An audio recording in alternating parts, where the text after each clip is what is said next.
Hello, this is Bob Davies, and I have promised Sherry that I would make a short webinar to introduce you in more detail to how my behavioral program might be just what you're looking for, particularly for a family theme of conflict resolution.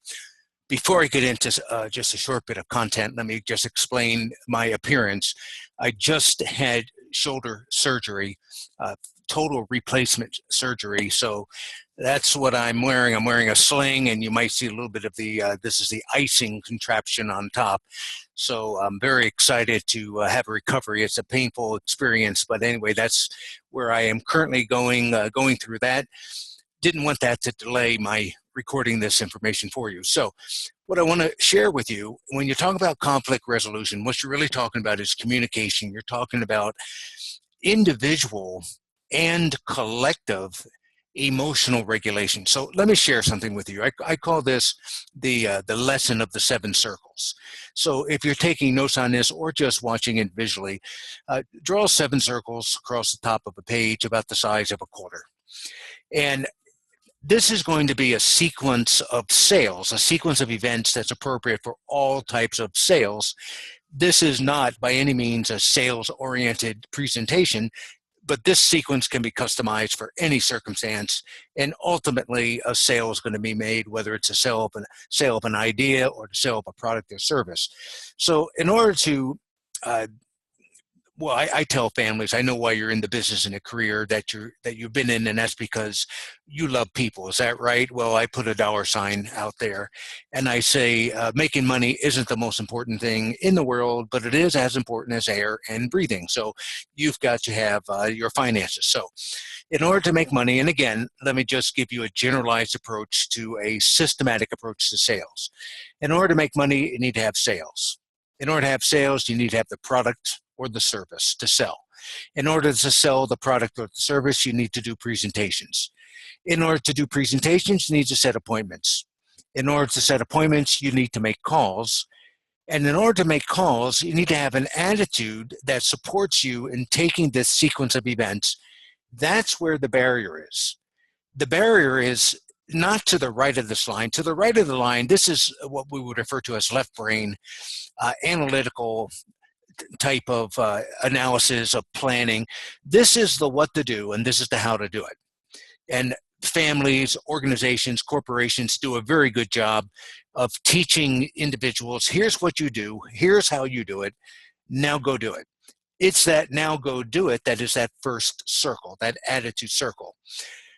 Let me tell you what I mean by that first circle, by attitude. What I don't mean is motivational hype. Motivation is important, it's short term. It's not going to change an individual and change their results. When I'm talking about attitude, what I'm talking about is your mindset, your ability to influence what you pay attention to, and understanding of how to regulate emotions and how to manage your stress and how to manage the 3 R's, resistance, resentment, revenge, and how to form habits. This is just not being taught. This is such an integral part of running a corporation, integral part of being an entrepreneur, integral part of any type of a plan, any type of a goal, and it's just not being taught. Well, I'm going to give you some lifetime skills here. And people ask me many times, they ask me, what do you do? And I might say something like, I'm a motivational speaker. Well, then they say, I've got this unmotivated son or daughter, and that begs to this question: is there such thing as an unmotivated person? Well, is this person unmotivated? Now think about this for a second, because I'm not being facetious. This person had a very difficult day. They're exhausted from the disappointments. They're exhausted from the activities of the day. They are just mentally and physically exhausted. They come home, they collapse in their favorite chair. The spouse asks them if they can help the kids with their homework. They say, honey, I'm just too exhausted. Buddy calls and says, I've got a tea time. Let's go shoot some golf. He says, I'm just too exhausted, can't do it. Is this person unmotivated? And the answer is no. There is no such thing as an unmotivated person. This person is very highly motivated to conserve energy.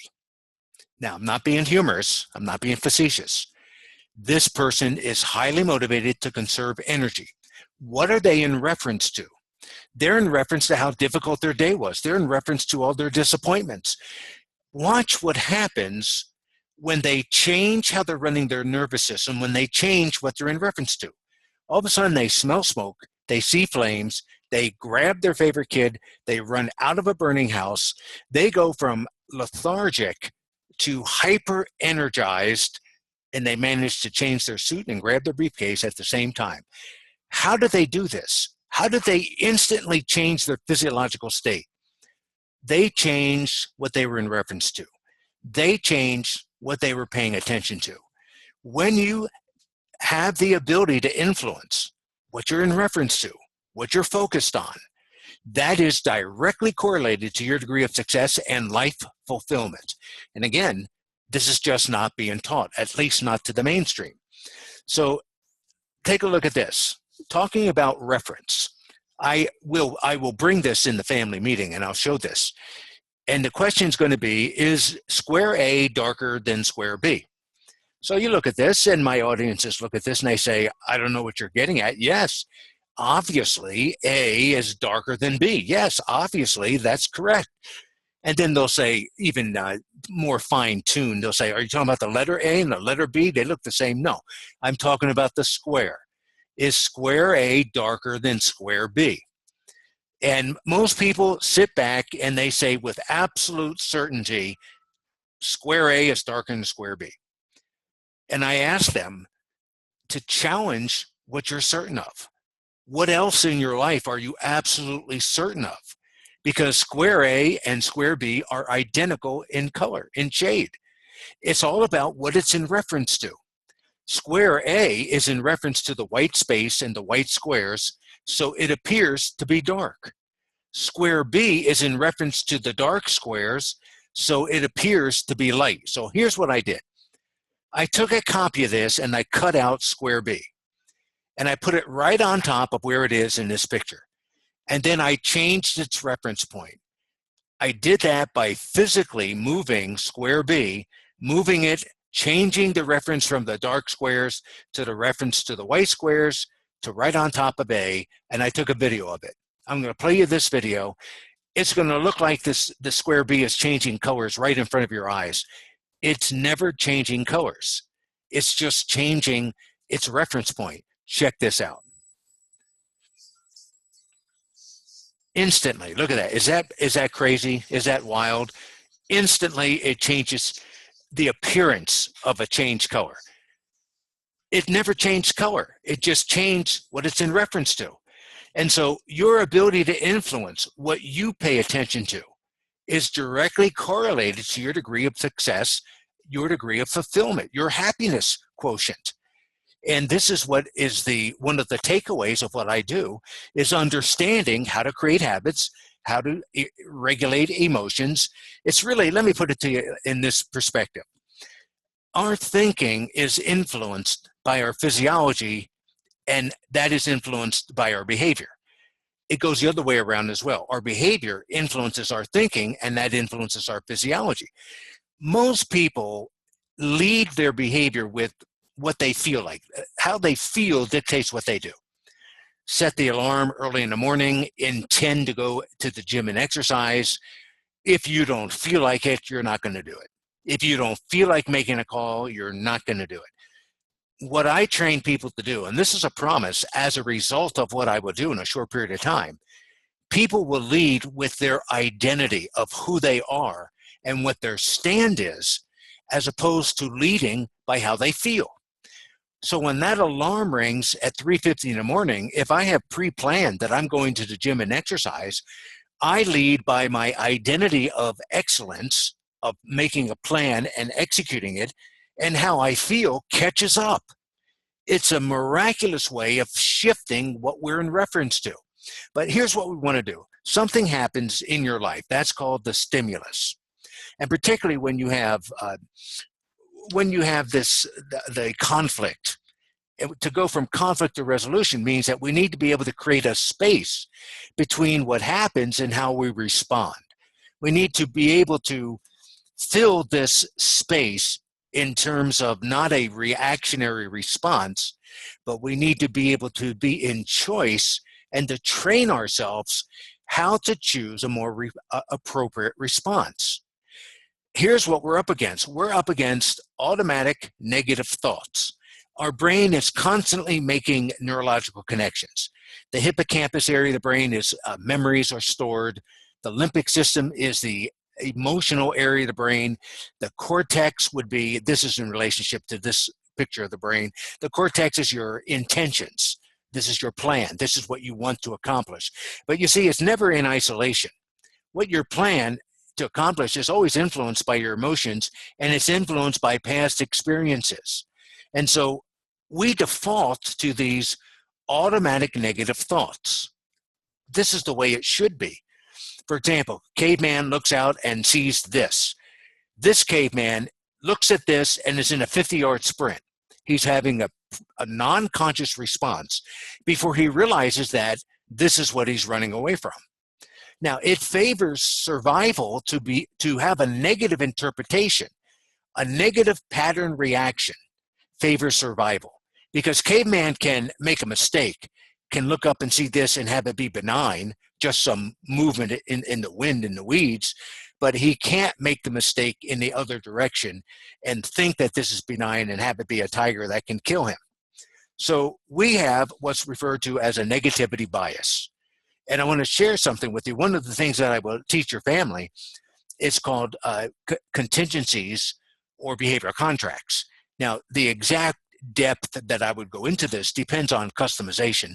So I'd want to have an in-depth conversation with you about who's in the room, about what their challenges are, what their goals are, what the best version of each person would be, and what's the gap between where they are and where they could be, and taking into account where they want to be. But let me just share with you a carrot versus stick and the impact that positive versus negative has. Something positive happens and you get brain activation of a degree of intensity and a degree of time. For example, you give someone a job evaluation, let's say role evaluation, you say something positive, and if you had that person on a functional MRI, you would see a level of activation in their brain in response to a positive comment.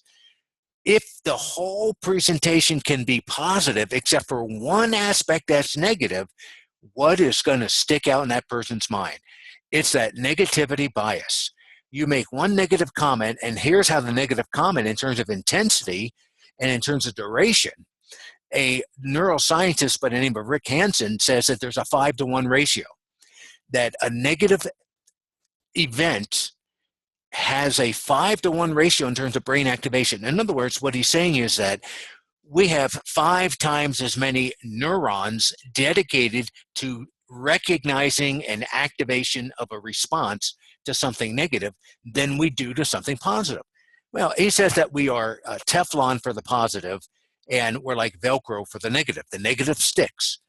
This makes sense, because think about, Caveman has got to be able to respond first to life threats, not stand there and analyze. So everyone has this predisposition towards negativity. Now, one of the things that Sherry told me was that there would also be an opportunity, once a general presentation was made to your family, there would, and that's, I have a very exciting, fun, I would say, give me 2 hours for that presentation, and there'll be group interaction within that presentation, very positive. That's where I lay the foundation for the behavioral excellence, the core behavioral principles. Then I understand I'll have an opportunity to meet with individuals one-on-one. It's during that time that I'll emphasize this and introduce this. So I love this analogy. What's the real problem here? And people look at this and they say, well, what's obvious is they have the round wheels in the cart. They're not using them. If they would just use what they already had, then they would be more successful. And that is true. However, the truth isn't relevant. That is not what the real problem is. One group said once, oh, well, they're both men. Yeah, again, that is true, but that's not what the real problem is. The real problem is this. They are successfully moving the cart the way that it is. Have you ever heard this before? Good is the enemy of great. They are, here's the word, they are satisfied.